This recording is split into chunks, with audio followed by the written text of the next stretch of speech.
So the other day I was on the tram and I overheard these two girls talking about their standards for their future partners. So in terms of like height, in terms of appearance, and trust me, I did not want to eavesdrop on their conversation, but they were literally like standing right next to me because it was a very packed tram, and they were talking very loudly. So even if I didn't want to hear, like like I would have still heard. So that's kind of like just prefacing this. So basically, they just mentioned like one phrase that really stuck out to me because obviously I wasn't listening to their entire conversation. I have hopefully better things to do with my time. But essentially, like one of the girls was like, it doesn't matter if a guy is like handsome or rich. It doesn't matter. Like that all does not matter if they're not tall. And height is important because I need to fix future generations. Obviously, with the implications that, if a girl dates a tall guy, they end up having tall kids, cool. So that's kind of like the line that, that kind of just stuck out to me. And it is just something that I just randomly thought of, which is why I just wanted to share this story. Because it just made me realize like how just fucked societal expectations are, especially with like social media, just propagating like just sometimes just unrealistic standards for not just guys. I'm not just talking about height. I'm just talking about like everything in general. And the fact that these standards aren't even based on reality is kind of just, something that just like pisses me off. Like obviously in like the Western like media side, like there's the notion that, a guy must be 6 foot. But in like more Asian countries when they don't use like feet and inches, instead they use the metric system, 180 centimeters becomes like the new standard. And so, like with a lot of these expectations, it's not that there's anything special about 6 foot or special about 180. It's kind of just special because it feels like a different category. Like the difference between 5'11" and 6 is big, not in terms of like the difference in like height, but more so because it's a 6, not a 5. So just because like 6, sounds cooler. Or like 179 versus 180. Sure, it's only 1 centimeter, but the 8 in there suddenly makes this number so magical.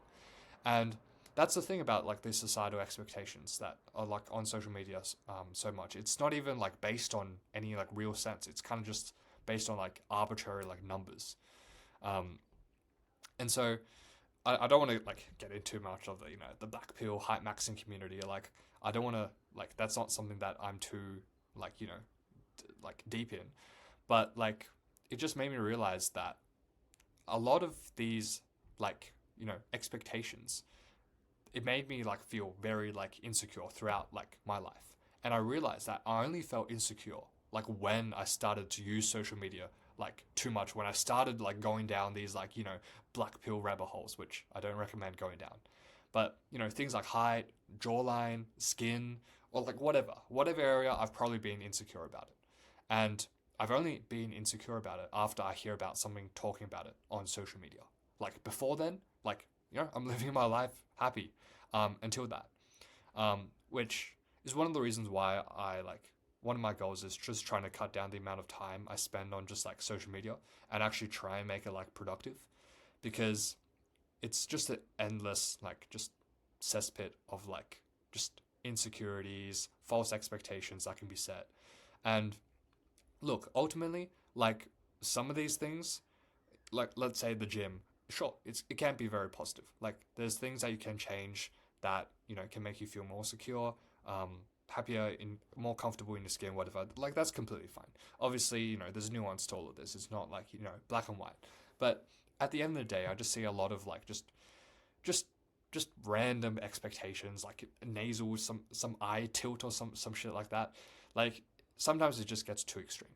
And I realized that one way to like beat not so like beat insecurity, one is just avoiding like social media, and then actually improving on like things you can change. It sounds like so like wishy-washy, so like cliche, just focus on the things you can control. But out of like all the advice I've heard, that's probably one of the most like powerful pieces of advice. Something that I need to constantly like remind myself, because it's one of those like pieces of advice that we all hear. Like for most people in life, we hear about focus on what you can control, and we like agree with it. Like we internally agree with it, but at the end of the day, like sometimes we don't like truly believe in it, because that's what happened to me. Like when people said just focus on what you can control.